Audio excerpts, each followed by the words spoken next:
लाख गाड़ियां खत्म कर देनी, ये कोई हमारा देश कोई अमेरिका कनाडा है? अमेरिका कनाडा में भी 15-15 और 20-20 साल की गाड़ियां चलती हैं।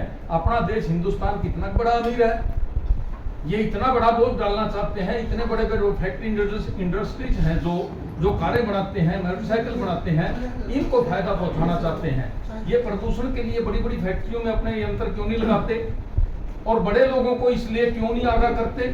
हर आदमी पे इन्होंने तलवार लटका दी है। ये कई लाख गाड़ियां जो यहाँ टूटेंगी, इस हिंदुस्तान के अंदर कौन गाड़ी दोबारा से खरीद सकेगा? सभी आदमी अपनी गाड़ियों के, मैं खबर देख रहा था कि दूसरी स्टेट जिनमें वो गाड़ियां चल सकती हैं, 1.5 करोड़ की गाड़ियां 15-15 लाख में दिल्ली के अंदर मिल रही हैं। अब भी उस भय से अपना जो भी कुछ मिला भी लेके पास से हो जाओ। अब आती है आम पब्लिक की बात। आज के पेपर में देखो 40 रुपए का तेल 100 रुपए का दिन निकल गया है। आहिस्ता आहिस्ता ये स्लो पॉइजन दे रहे हैं लोगों को, पहले उसको दे देते हैं। जिस प्रकार से चौधरी देवीलाल ने पेंशन बनाई, चौधरी देवीलाल ने 100 रुपए से पेंशन बार शुरू करी और वो पेंशन आज 3000 रुपए है।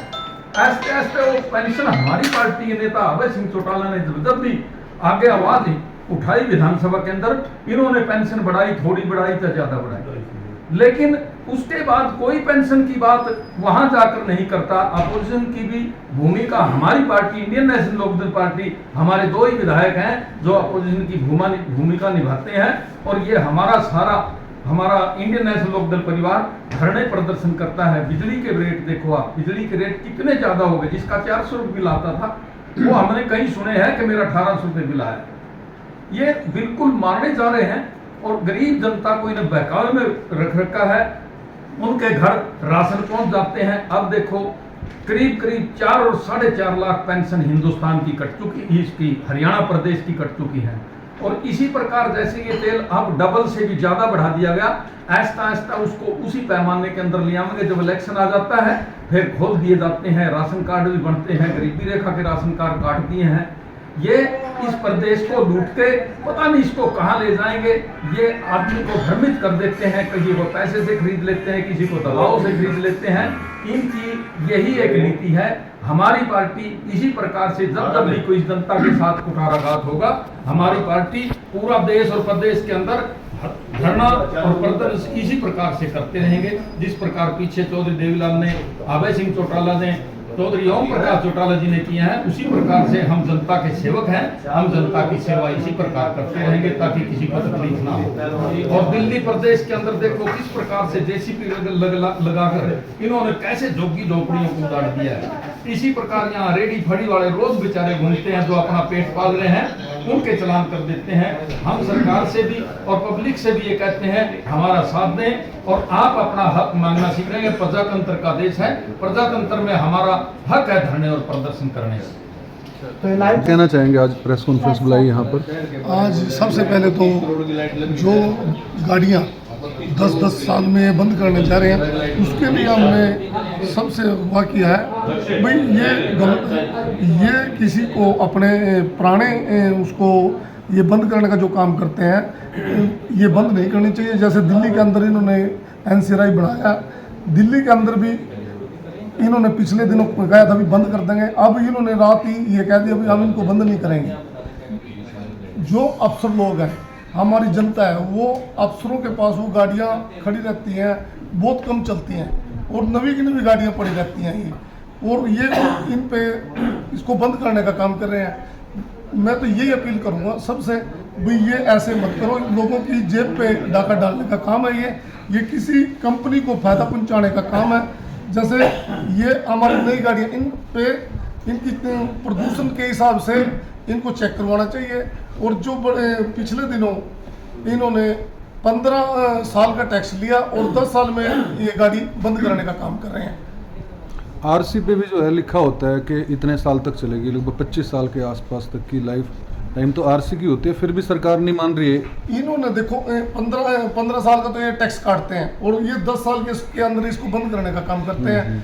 ये ऐसा नहीं है। जो पुरानी जो हमारे अफसर लोग हैं, उनकी जो गाड़ियाँ खड़ी रहती हैं वो कभी भी नहीं चलती, वो सरकारी गाड़ियों में चलने का काम करते हैं और उन गाड़ी का कुछ नहीं बिगड़ता। ये अमेरिका बाहरले देशों में भी पुरानी गाड़ियाँ चलती हैं और ये हमारा देश इतना अमीर कहाँ से हो गया?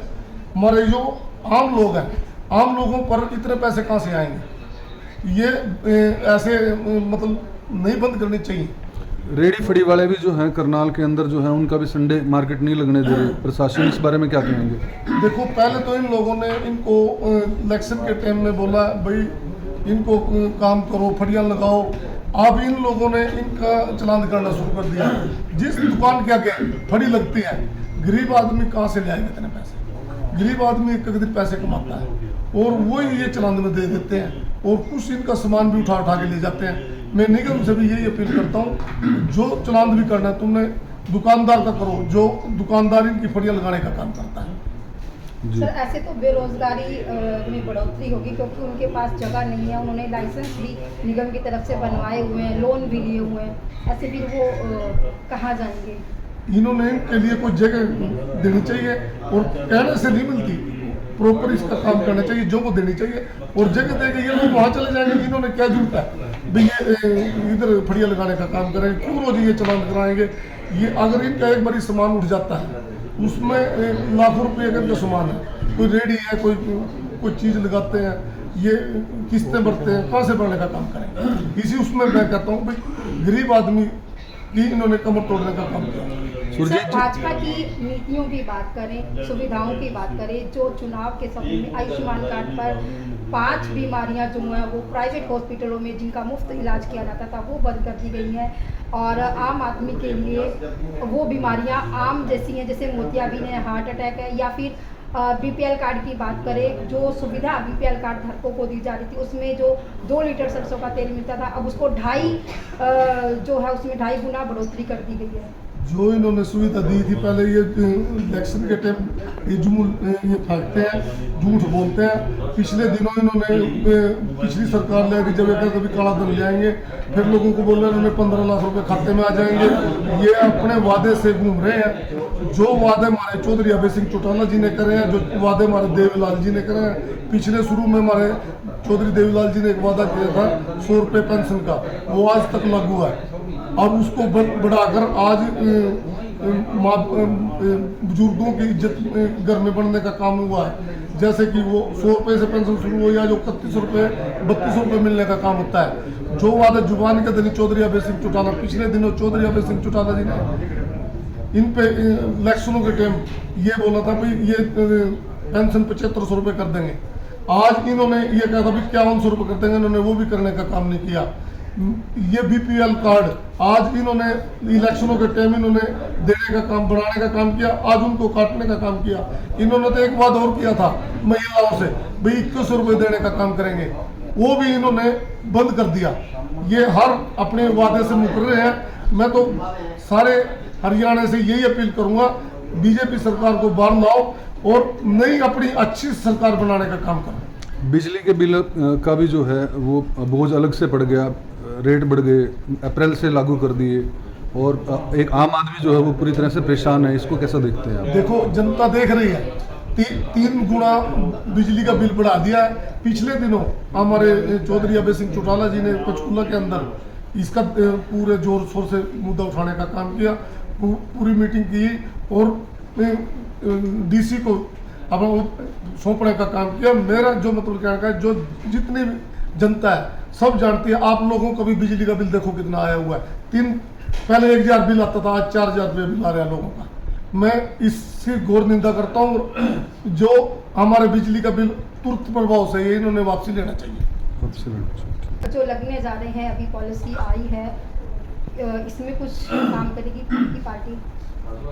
जो गलत काम करते हैं ये हम उनके विरोध करने का काम करेंगे और जनता की आवाज हमेशा हर बार हमने उठाई है। पहले बिजली के बारे में उठाई थी, उससे पहले पानी के बारे में उठाई थी। हमारा चौधरी अभय सिंह चौटाला हर मौके पर ये आवाज उठाने का काम करता है। जैसे आज आप लोगों को यहाँ बुलाया पुरानी गाड़ियों के विषय में और फड़ियों के विषय में, हम जनता की आवाज ऐसे उठाते रहे। इंडियन नेशनल लोकदल पार्टी हमेशा ऐसे आवाज उठाती रही है और उठाती रहेगी। हमारे साथ पुनिया जी जो हैं वो बने हैं। सर, क्या कहना चाहेंगे? वरिष्ठ नेता है और आज जो है जनता परेशान है। सरकार जो है भाजपा की तीसरी बार बन गई और अब सभी वादों से जो है वो मुकरती जा रही है धीरे धीरे। करनाल शहर में स्मार्ट सिटी के नाम से हजारों करोड़ रुपया लगाने का सरकार दावा कर रही है, परंतु सरकार के सारे दावले खोखले साबित हो रहे हैं। जिस प्रकार गड्ढे हैं सड़कों पर, उससे लोगों के रिम टूट जाते हैं, टायर बैठ जाते हैं, बड़ा बुरा हाल है गड्ढों की वजह से।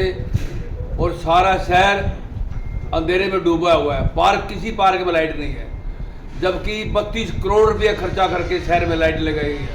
सारे कैमरे, बुरा हाल है, कैमरे सारे खत्म है शहर में। क्रिमिनल लोग क्राइम करके भाग जाते हैं, परंतु प्रशासन की पकड़ से वो बाहर होते हैं। आज आवारा पशु शहर में घूम रहे हैं, एक्सीडेंट हो रहे हैं, सरकार इनकी तरफ कोई तवज्जो नहीं देती।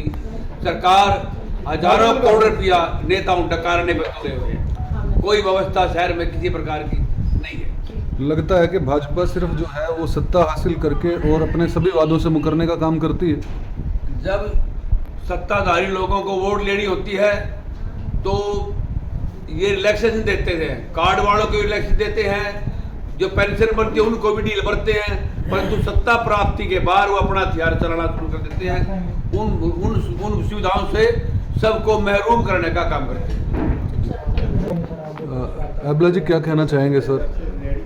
आज एक प्रेस वार्ता इंडियन नेशनल लोकदल ने जो समस्याएं जो लेकिन आज सरकार नाम की कोई प्रदेश के अंदर आज भ्रष्टाचार सर्वसीमा पर है, बेरोजगारी बढ़ती जा रही है, महंगाई के मारो मार है, बेरोजगार सड़कों पर घुमा।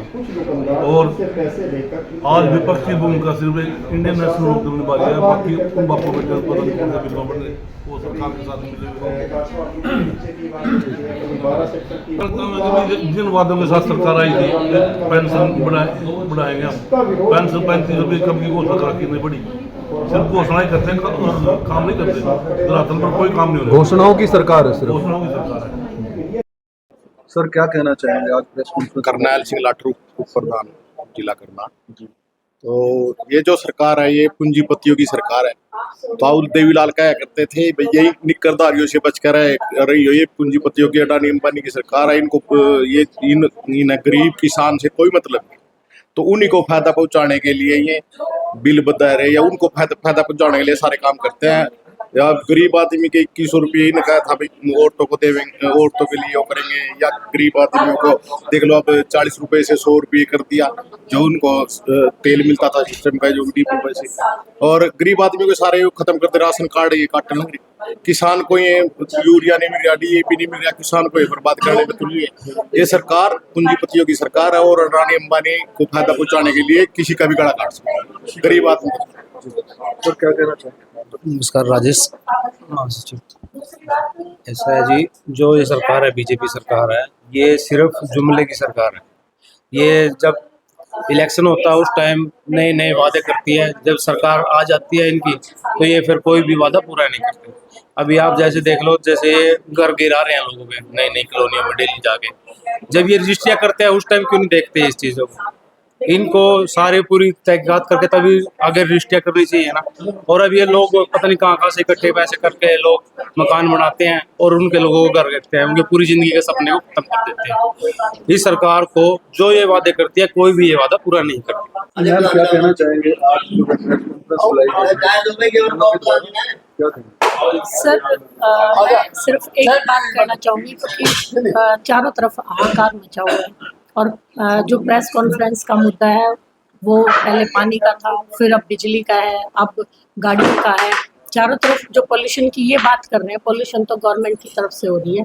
पोल्यूशन जो पुल है महीने में बनना चाहिए, आप थोड़ी जगह पे कर सकते हो ना। व्यापारियों का आप ये देखो, सारे करनाल में जो व्यापारी बेचारे हैं जिनकी दुकानें वहाँ हैं, उनका तो धंधा हो गया है, ठप हो गया है। आप ये सोच सकते हो, आप एक महीने का भी वो कर सकते हैं, लेकिन आप साल 6 साल, अब आप पुल देखो, आप सड़कें देखो, सारी की सारी जो सड़कें हैं वो फाड़ के डाल दी हैं, चारों तरफ से खोद दिया, गड्ढे कर दिए उन्होंने, ना पैदल निकलने की जगह नहीं, तो गाड़ियाँ तो बहुत दूर की बात। तो आपसे सिर्फ एक यही है, सुरक्षा ना, सुरक्षा मुहैया की जा रही है। आप ये देखो कि कैथल में एक महिला है, सैनी साहब ने बोला था कि मैं पुलिस वालों के हाथ खोल रहा हूँ और गुंडागर्दी नहीं होंगे पूरे हरियाणा में।